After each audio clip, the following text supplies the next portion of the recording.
Hello বন্ধুরা, welcome to my channel. তোমরা সবাই কেমন আছো? আজকে হলো সোমবার, নতুন একটা ব্লগ নিয়ে চলে এলাম। এই দেখো, এখন ঘড়ির কাঁটায় বাজে 7:40, একদম কাঁটায় কাঁটায় অভিনব চললো পরীক্ষা দিতে। আর এই টিফিনটা রেডি করেছি দাদাভাইয়ের জন্য, রান্নাও অনেকটা রেডি। এটা কিন্তু কুলেখাড়া পাতার সেদ্ধ করা। Welcome back to my channel. আশা করি তোমরা সবাই ভালো আছো, আমরাও ভালো আছি। আজকে হলো সপ্তাহের প্রথম দিন, সোমবার, 18ই নভেম্বর। তো চলো, সকাল থেকে ব্লগ খুব সকাল শুরু করতে পারিনি, উঠেছি 6:45টার সময়, কিন্তু তখন থেকে ব্লগ শুরু করা আর হয়ে ওঠেনি। কারণ তোমরা তো জানোই, বলেছি আজকে থেকে অভিনবর এক্সাম শুরু হয়েছে, ওই ক্যাট 2। তো যাই হোক, তো তোমাদের কাছে একটাই আমার রিকোয়েস্ট, তোমরা সবাই আমার ভিডিও দেখো, সবাই পাশে থাকো প্লিজ, সবাই পাশে থাকো। সবাই সবার পাশে যদি না থাকে কী করে হবে বলো? সবাই সবার পাশে থাকতে হবে, পাশে থাকার মতো করে থাকতে হবে, তাই না? থাকাটা খুব কঠিন, বলাটা খুব সহজ, কিন্তু দুটোকেই সমান ব্যালেন্স রাখতে হবে। বলবো যেটা, কাজেও রাখবো সেটা, তাই না? আমার তো মনে হয় তাই। মুখের কথা আর কাজের মিল থাকা খুব দরকার, তাই না? বর্তমান সময়ে অনেকেরই মুখের কথা কাজের মিল নেই, কিন্তু রাখা উচিত। নিজেকে প্রমাণ করতে হলে যে আমি কী রকম চাই বা আমি কী রকমভাবে চলি, সেইটা প্রস্ফুটিত করতে হলে কথা আর কাজের যদি মিল না থাকে, তাহলে কিন্তু কেউই তোমাকে সঠিক বুঝবে না তুমি কেমন, তাই না? সেই রকমই যে কোনো কাজের সাথে মুখের কথা আমি একটা বললাম, কিন্তু কাজটা করলাম আরেক রকম, তাহলে কেউ কি আমাকে গুরুত্ব দেবে? গুরুত্ব দেবে না। গুরুত্ব পেতে হলে কথা আর কাজের মধ্যে একটা মিল থাকা অবশ্যই দরকার। তো চলো, সারাদিন সাথে থাকো, দেখতে থাকো। শুরুতে একটা করে লাইক দিয়ে সবাই পাশে থেকো। অনেক ভালোবাসা তোমাদের আমার তরফ থেকে জানাই। সামনের দিকে এগিয়ে চলি সবাই একসাথে, হাতে হাত রেখে, তাই না? চলো, যে কোনো সম্পর্কেই কথার গুরুত্ব রাখা খুব দরকার, তাহলেই কিন্তু সম্পর্কগুলো অনেক স্ট্রং হয়। কথা দিয়েই অনেক কিছু হয়। মুখের ভালোবাসা কথা দিয়ে প্রকাশ করি, ভাবে প্রকাশ করি, কিন্তু কথা দিয়ে তো করি। তো সেই রকমই চলো, রান্নাবান্না সেরকম কিছুই করিনি আজকে, একদম সিম্পল, যেহেতু বেরোনো থাকে। কালকে চিকেন তো হয়নি, আজকে আর কি হবে জানি না এখনও পর্যন্ত, কারণ বেরোনো আছে আমারও। দাদাভাইও এক্ষুনি বেরিয়ে যাবে, অভিনব তো বেরিয়েই গেছে। চলো সাথে থাকো। ব্রেকফাস্ট রেডি হয়ে গেছে, দিয়ে দিয়েছি দাদাভাইকে, দাদাভাই খাচ্ছে। আমি একেবারে সব গুছিয়ে নিয়ে তারপরে খেতে বসবো। চলো, ওটা দেখো, ফটোটা এক কোণা খুলে গেছে, সাথে থাকো, আশা করি ভালো। জানো তো, অভিনবকেও জোর করে একটু ডাল সেদ্ধ আলু সেদ্ধ দিয়ে ভাত খাইয়ে পাঠিয়েছি অত সকালেই, কারণ ওর শরীরটাও ভালো না আর পেটটাও ডিস্টার্ব করবে না। ভাতটা খেয়ে খেলে মানে ওর পক্ষে সুবিধা, ওই জন্যই ওকে খাওয়ানো, যদিও পুরোটা খেতে পারেনি। তো যাই হোক, যেটুকুই খেয়েছে ওটাই পেট ভরা থাকবে, কারণ আজকে আবার 11:30টায় ছুটিও হয়ে যাবে, পরীক্ষা ক্লাস সবই একসাথে। তো যাই হোক, তাড়াতাড়ি আসবে, এসে আবার বেরোবে। টিফিন নেবে না বলে একটু ভাত খাওয়ানো। আর আমার রান্না যেহেতু সকালবেলা হয়েই যায়, ওই জন্যই আজকে আরও খাইয়ে দিলাম। টিফিন যখন নিবি না তখন একটু ভাতই খেয়ে যা। চলো, ও তো চলে গেল, এবার আমার বাকি কাজগুলো করে নিতে হবে, করে নিয়ে তারপর আবার বেরোনো আছে। আর কিছুই না, কারণ দাদাভাইও বেরোবে আজকে, মার্কেটে যাবে, ওই জন্য দাদাভাইকেও অল্প করে টিফিন দিতে বললো। তাই ম্যাগিটা ওই ডিম দিয়ে চাউমিনের মতো শুকনো শুকনো ড্রাই করে দিলাম ফ্রাইটা। ওই জন্য আজকে আর আটা ময়দা মাখার কোনো পাঠই রাখিনি, কারণ আমিও একটু ভাত খেয়েই যাব, একার জন্য আবার একটু আটা মাখবো, এই আর কি। চলো, জল খুব ঠান্ডা এখন ট্যাঙ্কির। দেখো, বলেছি সেদিন নিজে নিজে গুছাতে, এই গুছিয়েছে তার হাল। ঘড়ি টড়ি সব এইখানেই রয়ে গেছে। ফোনটা একটু ডিস্টার্ব হচ্ছে, ব্যাটারিটা মনে হয় চেঞ্জ করতে হবে, কিছুতেই অফ হচ্ছে না, ওই পারে পুরো খুলে অফ করে দেয় চার্জে বসিয়ে।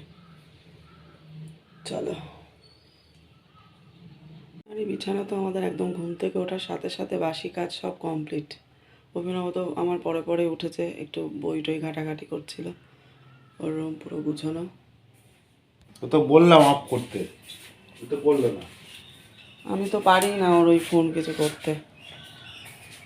চলো, এদিকের ফটোগুলো এখন এই দিকে, এই ড্রেসিং টেবিলের ওপরে।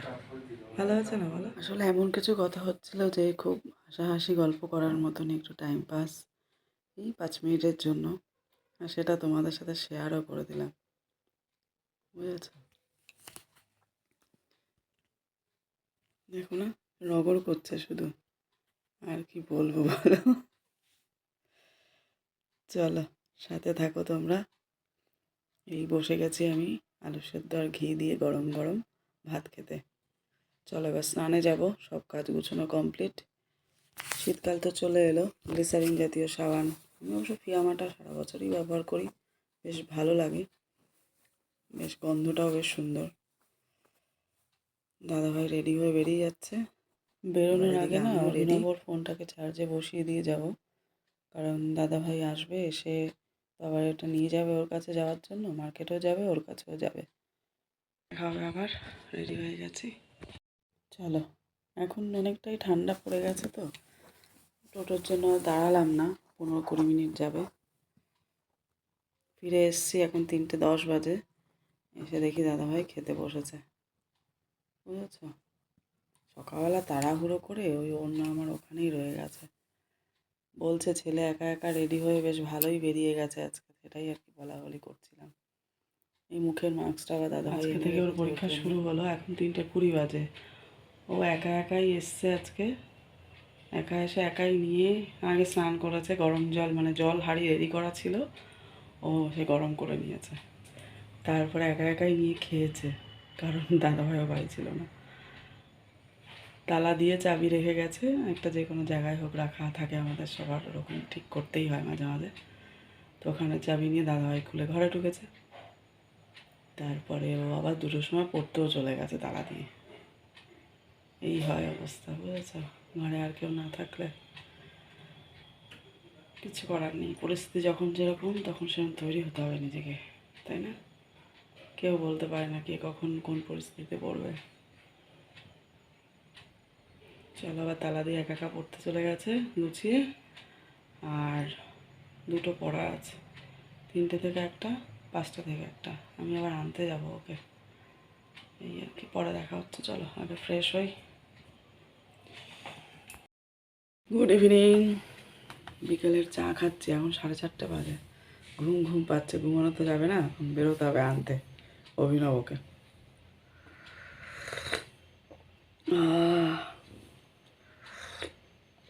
এই শীতের ওয়েদার এটাই মানে বড্ড সারাক্ষণ যেন একটা ঘুম ঘুম ভাব লাগবে, ঠান্ডা ঠান্ডা। বাইরে তো ভালোই ঠান্ডা পড়ে গেছে। চলো, এই যে চলে এলাম চা পাতা নিতে, অভিনবকে আনতে যাব। আর এই দোকানটা স্টেশনের গায়ে, একসাথেই নিয়ে চলে এলাম, কারণ পরে ট্রেন থেকে নেমে আসার পথে আবার টাইম থাকবে না, অটো ধরা ভ্যান ধরা ব্যস্ততা থাকে।